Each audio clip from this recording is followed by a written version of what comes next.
Zhuguliangning Guayu'ni Huarong yo'liga avatishning haqiqiy sababi nima?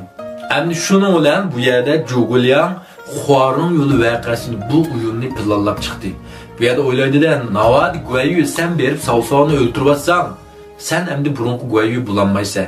Seninki böyle sadoqating, xaraktering, o'zingninki bu mardlik yotmaydi bu ish. O'zingning kursini o'zing tushun. O'zingning kursini o'zing tushirib qo'ysa. Navad Saosoni o'ltiramisanlar, men seni o'ltirmay. Albatta seni o'ltirmayman, kayningda akang var. Lekin men seni o'ltirmay degandan keyin akang Liu Bei tushib menga yolvurish kerak. Chunki bu yer lashkar huquq menda hamdi. Akang yolvurgandan keyin albatta seni qo'yib beryapman. Lekin bu vaqtda birinchidan sening tiling qisqa bo'ldi mening oldimda. İkinciden bu Liu Bei'nin tili qisqa bo'ldi. Demak, buningdan keyin mening o'rnim tiklandi. Obro'yim ko'tarildi. İşkilanlar mening gapimni anglaydigan bir tilini qisqa holat shakllanadi deb o'yladim. Hamda buni Liu Bei sezmadimi? Sezdi. Ko'nglim sen boshqa o'ynamoqchiman. Maqla. Men sen o'ynashga qarab turib, yoshlik qilib qo'ydim-da ko'nglim. Qanday o'yintir ekanmasini obdan ko'ribdi.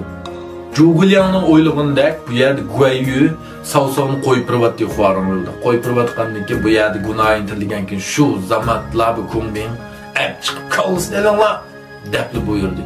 Shuninglar bu yerda voy taqsir xapomsizlar bu deb tovandikilar buni yolurib ketdi.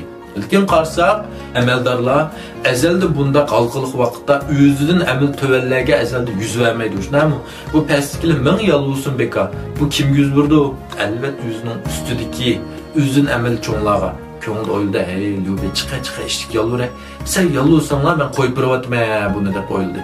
Lekin nahma shu vaqtda Liu Bei o'ylimga yedi, o'ttirib chiqib vaqtida tizilib, "Hey, Fukam, vay Fukam" deb yig'layapti. Yig'lashga boshladi. Bu yer bu Liu Bei yig'lagan killa butkul vaziyat o'zgarib ketdi. Bu yer bu ko'nglimga yolvurmadi. Darhol nima deyapti? "Vay ko'nglimning degan to'g'ri. Biz ashunda qilsak bo'ladi. Sen endi Guayu mashta xatolik o'tkazibsan. Biz o'z vaqtida chapqullik qasam ichishgan. Men bitan o'lima. Zhang Fei bitan o'ldi. Uchimiz tan o'ldi bo'ldi degan keyin asli bu yerda ko'nglim o'ylagan, bu chibitga dajanda xil zo'r to'kib ko'rsatdim. Qo'shundiklaring ichida meni cho'ng bildigan, meni qo'llaydiganlarim ko'p deb o'ylagandim. Men Liu Bei'ning yig'isi bilan butkul vaziyat burilib ketdi. Shunday pastga qaraganda hammasining chiroyi biyovchingni o'zgarib, ko'nglimga bir xil nafratlik bilan qoyilomga nazarda qoldi. Demak, bu yer bu o'ltira olamdi, o'ltirolmaydi. Amal yo'q o'yladi. Hey, ikki maqsadni o'ylasam, bo'pti birsiga o'sib yetdim. Endi bu yerda Guayu tilim qisqa bo'ldi. Endi bu Liu Bei degan yeni Liu Bei'ga yoshlik qilib qo'yibdim men. Xar, bo'pti deb voz kechdi bundan. Tushunami? Voz kechib bularni kechiryapti. Endi televiziya teatr qarsaqmi mishada naq bir chalmada chiqib vaqtdek so'qilib, bu yer kim kelib qoldi? Lusu kelib qoldi jamdon. Lusu kelib qiliblar.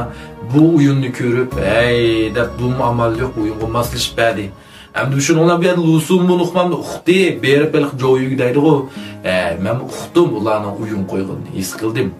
Endi lekin albatta o'yin qo'yg'uchilar bo'lgan ekan, o'yinni ko'ruvchilar bo'lish kerak. Do'yinda zopin yo'llovchilar bo'lgan ekan, zopinni ko'rib janjal qilib pingni qiluvchilar bo'lish kerak. Shu amal yo'q men moslashibdi deydi. Bu yerda bu ko'ngilning yana bir ta'likilib Liu Bei'larning bir chalmada ikki paxtak suqib o'tib qoldi.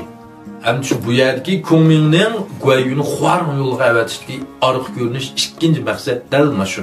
Undaqda sizlarcha bu Chibi urushida Zhuguliangning ko'rsatgan to'kpisi cho'ngmi yoki Zhou Yuning to'kpisi cho'ngmi?